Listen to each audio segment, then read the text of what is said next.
Hi, I'm Danny. Hi, I'm Mel, and we're the Sheehan sisters. Today we are chatting about Yellow Jackets Season 3, Episode 1 and 2 that premiered recently.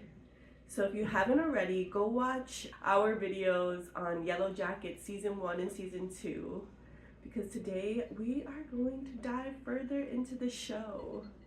Yes, so grab your snacks and, of course, grab your coffee. Cheers. And whatever else you like to drink or eat, anything. Oh, this is like clinging around. Just grab whatever you like to eat and drink and come hang out with your fave sisters. And let's get into Season 3 of Yellow Jackets. I got a lot to say already.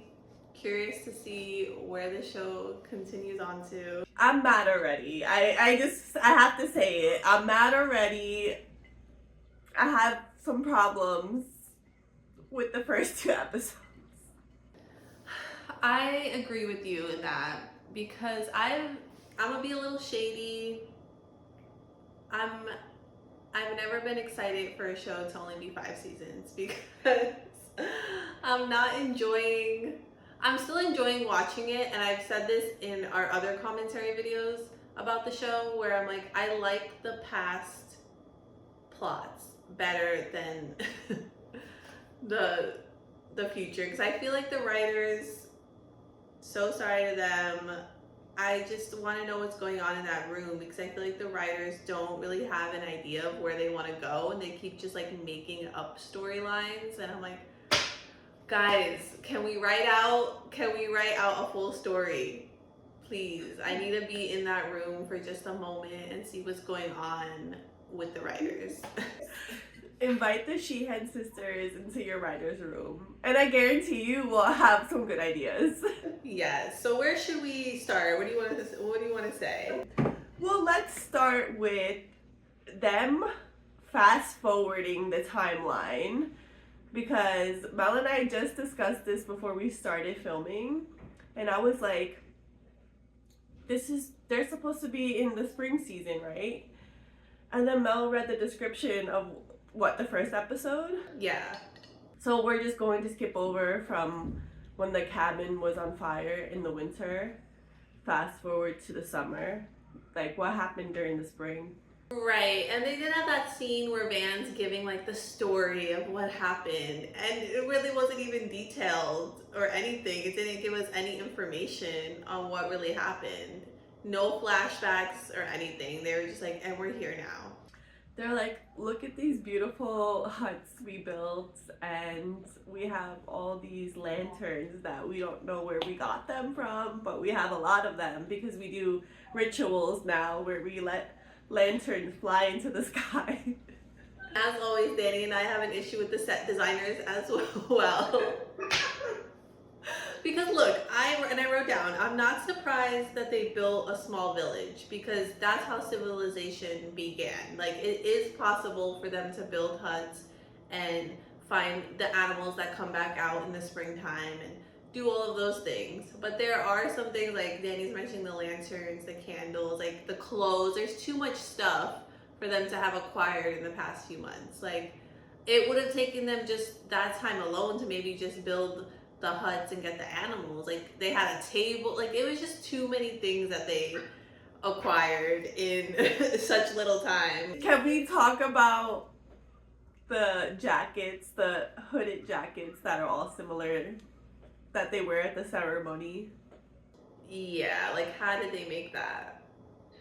We're being a little bit nitpicky and technical, but I think if you're gonna do a show about surviving in the wilderness, they need to be disheveled. What? They don't need those, the brown and the white jackets. They don't need those. They could all just wear their yellow jackets. I said this in the last video. They can all just wear their yellow jackets jacket, and that be their ceremonial outfits, because they all have their yellow jackets jacket. It's so weird to say that. Right? They all have those jackets, so that could be their cohesive tribe look. Right, and their skin's just too clear for being out in the wilderness. What are you? How is that possible? But anyway, let's. Especially as teenagers. There's no skin routine out in the wilderness. Natalie, why are you wearing lipstick? We're moving past that anger. We're in our acceptance stage. Okay, now that we got those critiques out of the way, we're gonna get into the characters. Let me pull up my notes. So there is a feud happening pretty much right away between Mari and Shauna.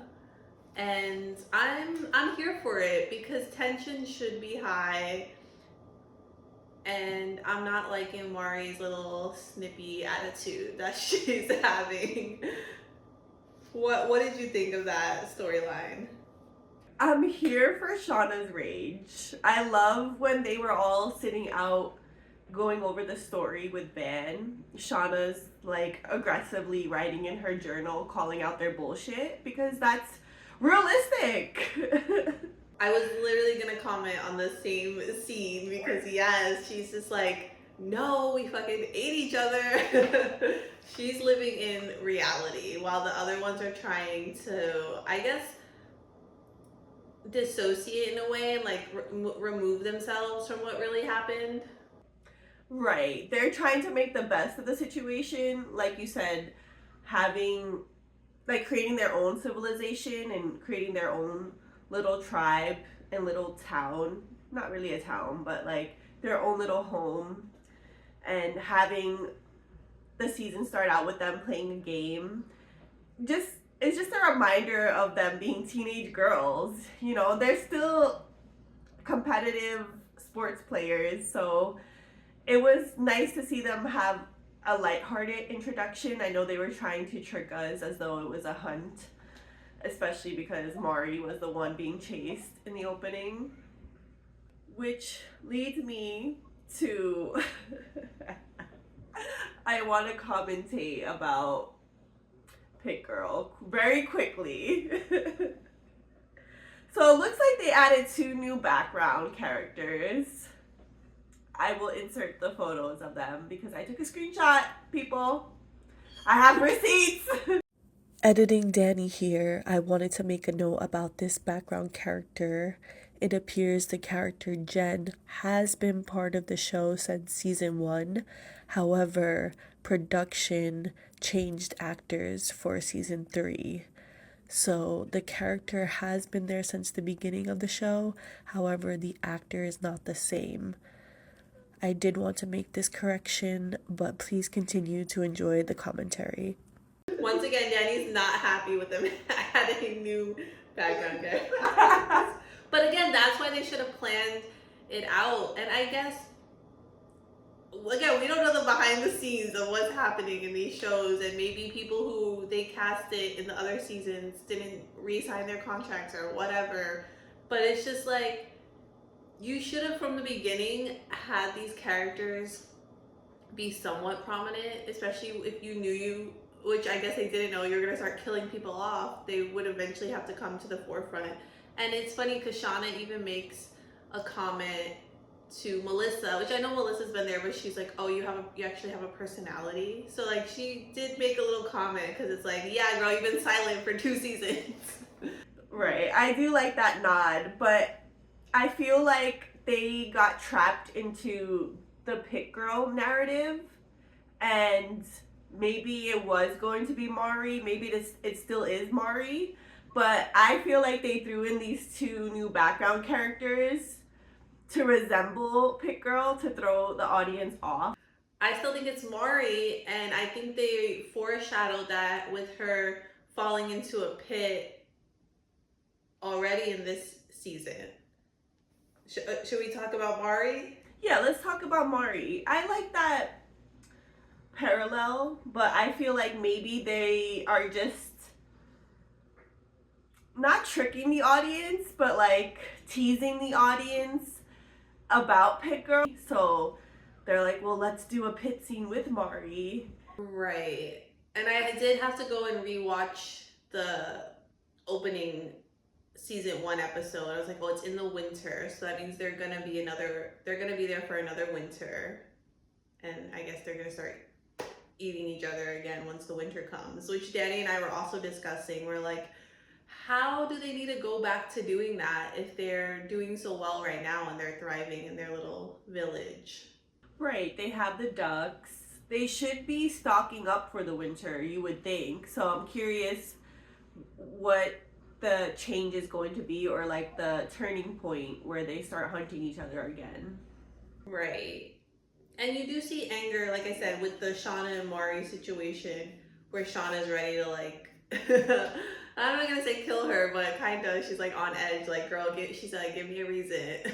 Shauna's exhausted, but I do like how they're transitioning the roles of each character. It's not just Natalie that goes out and hunts now, but that's probably because Natalie's the antler queen, so maybe they determined that she just stays in the village while someone else goes out and hunts. But back to Mari. So what do you think about Coach Ben kidnapping Mari? So happy Coach Ben is still alive. I don't know how much longer that's gonna last.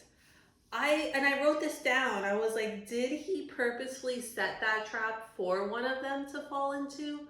Or was he just setting traps for animals? But then I was like, what animal would even, like, I guess a deer maybe could fall into that, or a bear, but then like, what would he have done with it? So it was like, did he purposefully set that trap for one of the girls?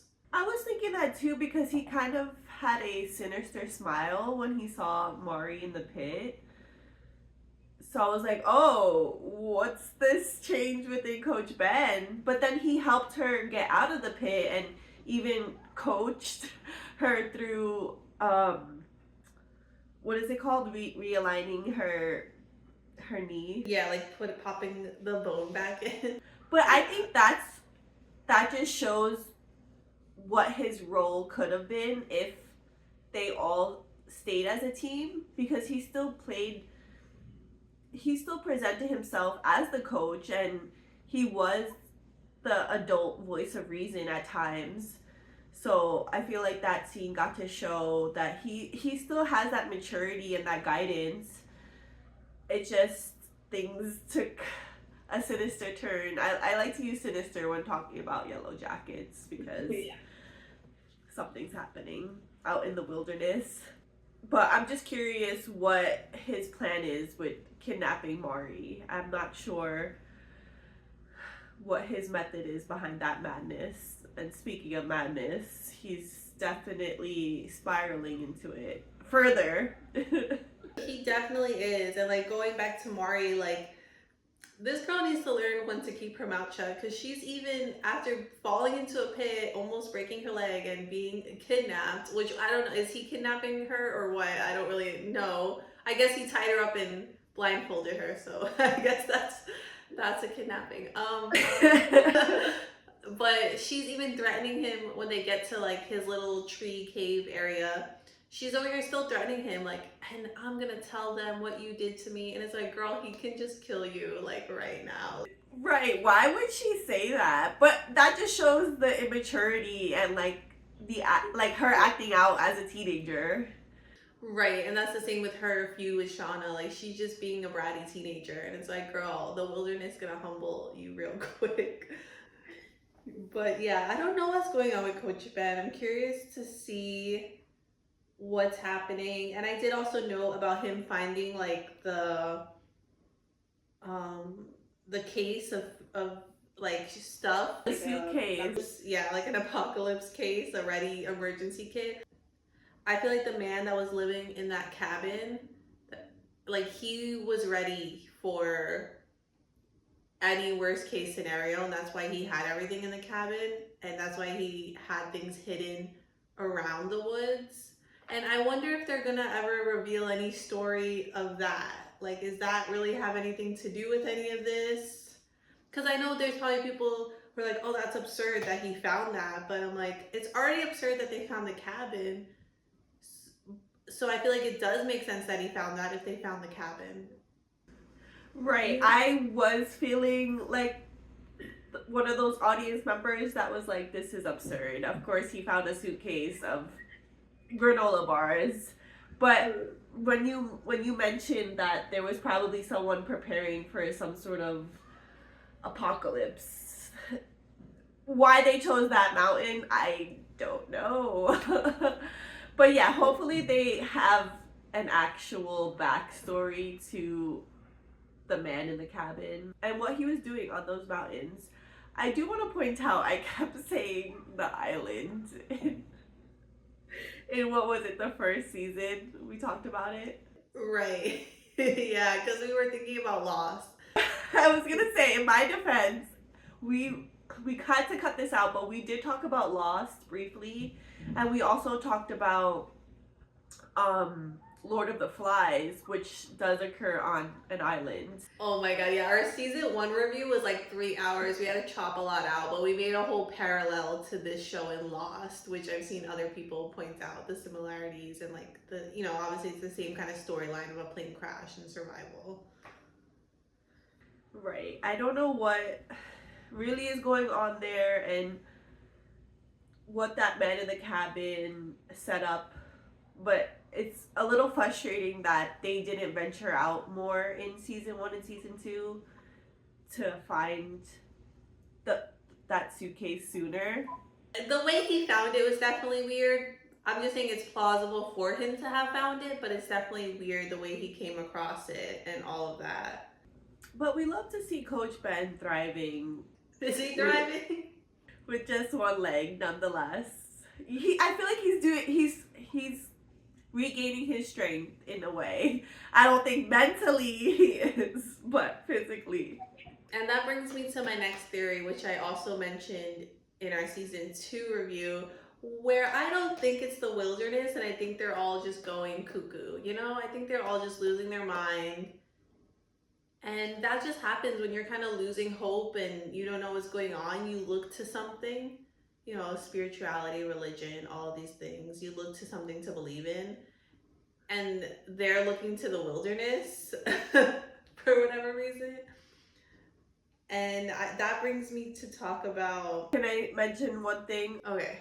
I do agree with you. Because once they showed Travis on shrooms, I was like, okay, I see what they're doing. They've been on drugs this whole time. Well, they're not the only ones losing their mind though, because Coach Ben's also losing their mind. So that's why I'm saying it's just their kind of delusion. But no, yeah, I'm just joking about that. But yeah, it'd be funny that they were just on shrooms every episode, every season. But it does bring, that's what I was going to say. It was going to bring me to Travis and Lottie. And Lottie's that one friend who keeps telling you to microdose. You're like, just keep doing it, man. You're going to open up to the universe. And some of us don't have good trips when we do things like that, so don't force it. She's over here peer pressuring him, like, you gotta take more, you're getting closer. And he's having terrible trips every time. And you're like, dude, it's not for me. This isn't working for me. But Lottie is the reason, one of the main reasons that Travis is spiraling, because she keeps trying to feed him drugs, literally. And like, as we know, him and Nat, when they got out of the wilderness, both had drug addictions. So I'm blaming Lottie for that. But one thing we did mention in the past few reviews, we were kind of shitting on Travis, but we're coming around to realizing that he is also one of the characters that has been going through it. Yes, this is our apology to Travis. Mel and I were talking about it briefly last night. And we didn't give him enough empathy, I would say. Empathy, sympathy. We were hard on Travis, but I think this season we're going to see more of that character. And this poor kid saw his father die, had to eat his brother. You know, we didn't give him the grace that he deserves. Right, because I had mentioned that like Shauna is going through the most, but it's like honestly, her and Travis are like, neck and neck with the trauma happening. But because so much happened within that first season, you kind of bypass that. He witnessed his father die, and you know what? We just want to acknowledge that in this video, because I do feel like he's dissociating as well, and he's also numb. He's probably just like so out of it and just doesn't know how to process half the shit that they all been through. Listen, if I were him, I'd probably be taking shrooms every day too. But I don't think he's enjoying it. He's only like I said, he's only taking it because Lottie's making him take it, and she thinks, "Oh, you're reaching the wilderness." It's like, girl, he's tripping on drugs. That's what is happening. Like, so sorry to any people out there who, your choice, do what you want, but you're not connecting with the trees. You're on drugs. Like, that's it. Right, but then they have this moment at the end of episode 1 where they all hear the trees, and from what we saw, they didn't take any mushrooms that time. So are they all just descending into madness? Yeah, well, I'm waiting to see what the reveal of that is. But it's also right. I think it is partially descending into madness. I was just saying, like, Travis isn't enjoying the drug usage. Lottie's forcing it on him, so I just wanted to make that clear. Right, but he was the one that pulled her aside and wanted to take them. If you see in the background while Van's telling the story, he like taps Lottie. It seems like it's a ritual thing they do where like maybe every day she's like, and now's the time. We're assuming it's shrooms. It seems that's like the most plausible. It's like, and now's the time we do the drugs. But I'm saying he's starting to have bad side effects to it, and she's still forcing it upon him, and then he throws poor Aquila, I think that's her name, right, under the bus. He's like, actually, they're not talking to me. They don't want me. It's not me. I'm not the one. I loved that he did that. That was so funny to me. He was like, this bitch is crazy and I have to redirect her attention elsewhere. And now she's gonna try to feed drugs to someone else. Like, someone needs to stop this woman. She's this crazy lady. Like, this is why I see why they think she's so crazy in the future. Because it's like, girl, you can't just be giving drugs to everybody. This is who they warned us about someone just giving you drugs. There's a reason she has a cult in the present timeline. Right. But I feel like them having heard that noise without, like you said, none of them were under the influence at that time, that should just show her like, oh, okay, we can connect to it without having to traumatize anybody, you know? I think we're way past the trauma. Let's just all meditate, maybe. Like, let's all just ground ourselves. They were doing meditation, so I'm curious to see if they're going to bring that back in season 3. Again, we're staying stuck in the past. So should we talk about anything in the future, present timeline? I did have a note about that because I have my issues with the present timeline as well, because they also fast forwarded from the end of season 2 where there was a shit show and Walter killed a cop and Shauna's daughter shot Lottie, and we're just gonna fast forward and let that resolve behind the scenes. We're not gonna explain anything to the audience. No, it's gonna be a couple months in the future and nobody's investigating anymore. Yeah, that is such bullshit, and I wonder if they're gonna try to, like, are they gonna just completely ignore it? Because then it's like, come on guys, let's not do that. That's what I'm curious about. But they're already introducing plot twists for the present timeline. So it's like, how much of a shit show are they creating the adult timeline in this season? thing I do want to say about the adult timeline that I'm noticing is that they're all kind of like reliving their youth in the present. Like Van and Thaisa running out of the restaurant, Misty and Lottie and Shauna's daughter having a little sleepover. Yeah, I feel like they're all kind of like reliving, and I guess not really reliving because they didn't really have that when they were teenagers because they spent a year or more in the wilderness.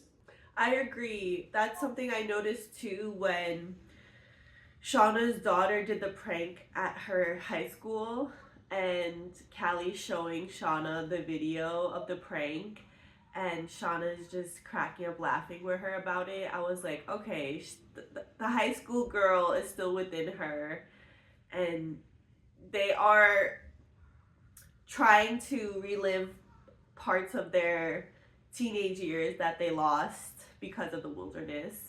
Right. That's what I feel too. Like they're all just being little schoolgirls and doing all these silly things, and their emotional maturity is really showing. Right. I did want to comment on Van and Thaisa in the present day timeline because not much is happening with them just yet. Thaisa's just completely disregarding her wife. Her wife and her kid. Well, there was like one scene where she's on the phone with her and they're arguing. Okay, maybe I missed that scene. Yeah, so like she's not, it's seeming like the ex-wife is like not letting her, it's seeming like they're separate. Again, they don't fully say it, but it's, from what I gather, is like they're separated and she won't let her see her kid. That makes sense. I mean, if you have a shrine where you killed the dog and you have the dead dog head on the shrine, that is pretty reasonable to keep your kid away from. Yeah, and you're saying not much is happening, but the waiter, they killed the waiter indirectly. Right, we still don't know who this eyeless man is and what does he do. He popped up while they were running away from the restaurant. And the waiter had a heart attack. So there's something with this ghost spirit, the eyeless man, that is still within Thaisa and is a force of its own, an evil force. There's just too many evil forces that we're trying to understand. We got the man in the cabin that died. We got this eyeless man that seems to have been following Thaisa. We got Lottie's demons. We got the wilderness. Like there's too many entities that need to be explained. I agree. I do want to point out Misty in the adult timeline because she's going through it after losing her bestie Natalie and being the reason why Natalie died. So she's grieving, she's acting out, she's getting drunk, she's being mean to Walter. Yeah, she seems to be the only one that's really grieving Nat's death and like trying to process that. And she holds all of them as like in a higher regard than they hold her, where she's like, these are my friends, and I don't really think they view her in the same way. I agree. I was thinking about that because I was like, is Walter trying to cause a divide between Misty and the rest of the crew, or is he just pointing out the obvious so that Misty wakes up to the realization that these are not her real friends? I feel like he's pointing out the obvious, but I do think, to use your word, I think there's something sinister, obviously, about Walter because he's cuckoo also. And I think he might end up, I feel like he's going to end up doing something to the other women, for Misty, because that's how much he loves Misty. I agree with that. I was thinking something similar. I was like, he doesn't like them. He might be plotting something against the other ladies. One final thing I wanted to bring up was the ending of episode 2, where Shauna had found a phone. something weird happened in the restaurant and the lights went off, someone was there, she found a phone, she handed it in. And in the scene where she's calling the restaurant to find out whose phone it is, they're also flashing back between her and Melissa. So I feel like they're trying to ante up to hint at Melissa still being alive, and I have an issue with that. What do you think? No, I agree. I realized that they weren't being too discreet. I was like, okay, they're hinting that Melissa is still alive. Which I also have a problem with because the first 2 seasons, no one ever mentioned Melissa, especially when the journalist was investigating everyone that was still alive in the present day. So, and when they were being blackmailed, like, who could it be? And this is why I keep going back to the writers and like so sorry to keep attacking them, but it's like, can we try to have a cohesive storyline of like, and like from the beginning be like, this is who we want to survive? Because then there could have been some mention somewhere, like hinting at, and you didn't even have to give their full name, and they all could have been like, oh, but what if it's, and they're like, no, it couldn't be her. Like, they could have still hinted at other people being alive in some capacity rather than it just, yeah. I'm a little annoyed about the Melissa storyline, but like you said, it makes sense that they're starting to bring some of the background characters to the forefront. There are theories that Hilary Swank is going to be Melissa, and I'm starting to believe that. I like that theory. I'm starting to believe it too, especially like I said with that ending scene of her trying to find out whose phone it is, and like clearly they're hinting at it being Melissa because they keep flashing back between those 2 scenes. And yeah, it's just like, now you're thinking about this person, now all of a sudden it's maybe crossing your mind that this person is reaching out to you. It never crossed, like you said, never crossed any of their minds when there was the reporter or the blackmail. Yeah. Right. I do want to point out about the journalist as well, since we mentioned it. So no one's looking into her death. So no one's looking into her death. No one cares about Adam the artist anymore. Okay. I just want to point out their rituals for the dead. Seems like they lament those that died, except for the ones in the plane crash. They're like, forget that. It's too far gone. We're too far away from the plane at this point. But it looks like they have ceremonies for Javi, Jackie, and the baby. But maybe they started doing the ceremonies for those that are sacrificed. Not to say the baby was sacrificed, but Lottie seems to see it that way. oh, you think so? The baby was sacrificed for the wilderness. Yeah, something like that. Okay, I can see that. We'll see what happens. I'm excited to watch the rest of the season. As angry as I get at the writers, I do love the show overall.